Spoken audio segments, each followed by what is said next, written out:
नमस्कार दोस्तों। हमारी आज की कहानी है जादुई हथौड़े की कहानी। मनसा गांव में एक लोहार राम गोपाल रहता था। उसका एक भरा पूरा परिवार था जिसका लालन पालन करने के लिए उसे कई बार दिन रात काम करना पड़ता था। रोज की तरह आज भी काम पर जाने से पहले राम गोपाल ने अपना खाने का डिब्बा बांधने के लिए अपनी पत्नी से कहा।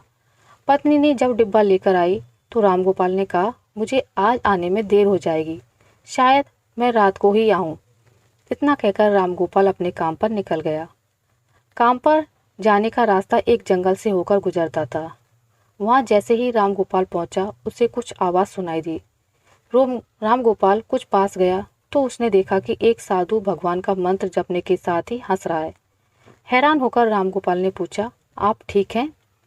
उस साधु को रामगोपाल नहीं जानता था, लेकिन साधु ने एकदम से उसका नाम लेकर कहा, आओ रामगोपाल बेटा, मैं तुम्हारा ही इंतजार कर रहा था।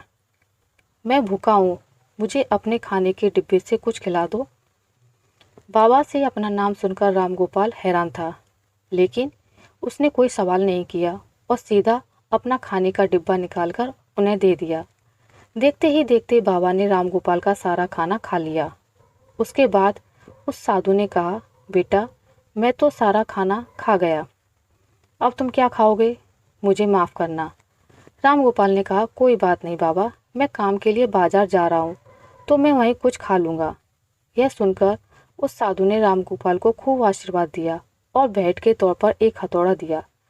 रामगोपाल ने कहा, आपका आशीर्वाद काफ़ी है, मैं इस हथौड़े का क्या करूँगा, इसे आप ही रखिए। साधु ने जवाब देते हुए कहा, बेटा, यह मामूली हथौड़ा नहीं है, यह जादुई हथौड़ा है जो मेरे गुरु ने मुझे दिया था और अब मैं तुझे दे रहा हूँ, क्योंकि तुम्हारा दिल साफ है। इसका इस्तेमाल अच्छे कामों के लिए ही करना और किसी दूसरे के हाथ में इसे कभी मत देना। इतना कहकर वे बाबा वहाँ से अदृश्य हो गए। रामगोपाल अपने हाथों में हथौड़ा लेकर बाजार काम करने के लिए चला गया।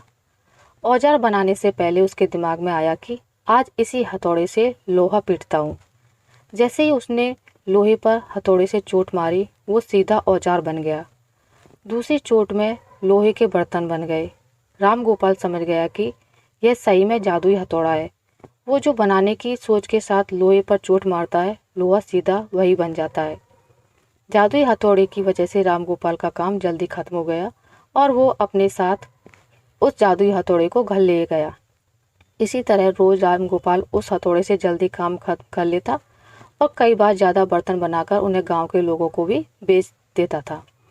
धीरे धीरे उसके घर के हालात पहले से कुछ ठीक होने लगे। एक दिन गांव का मुखिया उसके घर आया और बोला, हम गांव वालों को शहर जाने में बहुत ज़्यादा समय लगता है, क्या तुम अपने हथौड़े से गांव और शहर के बीच आने वाला एक पहाड़ तोड़ने में मदद करोगे? इससे बीच में एक सड़क बना लेंगे और गांव से शहर का सफ़र आसान और छोटा हो जाएगा। मुखिया की बात सुनकर रामगोपाल ने उस जादुई हथौड़े से उस पहाड़ को तोड़ दिया। मुखिया और गाँव के लोग बहुत खुश हुए और उसे खूब शाबाशी दी। पहाड़ तोड़ने के बाद घर लौटते समय लोहार के मन में हुआ कि इस जादुई हथौड़े से मेरा काम जल्दी हो जाता है, लेकिन कुछ ज़्यादा फायदा तो हो नहीं रहा है। इसी सोच में डूबे हुए लोहार घर जाने की जगह दुखी होकर जंगल की तरफ चला गया। उस जंगल में वही साधु बाबा लोहार को दोबारा दिखा। लोहार ने उन्हें अपने मन की बात बता दी। साधु ने कहा, इसका उपयोग सिर्फ औजार और बर्तन बनाने व पहाड़ तोड़ने तक सीमित नहीं है, इससे तुम अपने मन का कुछ भी बना सकते हो और किसी भी कठिन चीज को आसानी से तोड़ सकते हो। रामगोपाल ने अच्छे से साधु बाबा से उस जादुई हथौड़े को इस्तेमाल करने का तरीका सीखा। उसके बाद रामगोपाल ने बहुत धन कमाया। आज रामगोपाल एक अमीर आदमी बन गया है। वो जब भी ज़रूरत महसूस होती है, उस जादुई हथौड़े का इस्तेमाल कर लेता है। चाहे कोई वस्तु हो या दिमाग, इनका इस्तेमाल पूरी तरह से करना चाहिए। साथ ही अपने पास मौजूद सामान का मोल समझना जरूरी है। व्यर्थ हताश होने से काम नहीं बनता। तो दोस्तों, आपको मेरी आज की कहानी कैसी लगी मुझे कमेंट करके ज़रूर बताइएगा। अगर आपको मेरी कहानी अच्छी लगी है तो इसे लाइक करें, ज़्यादा से ज़्यादा शेयर करें और अगर आप मेरे चैनल पर नए हैं तो इसे सब्सक्राइब करना ना भूलें। मिलते हैं एक नई कहानी के साथ, तब तक के लिए नमस्कार।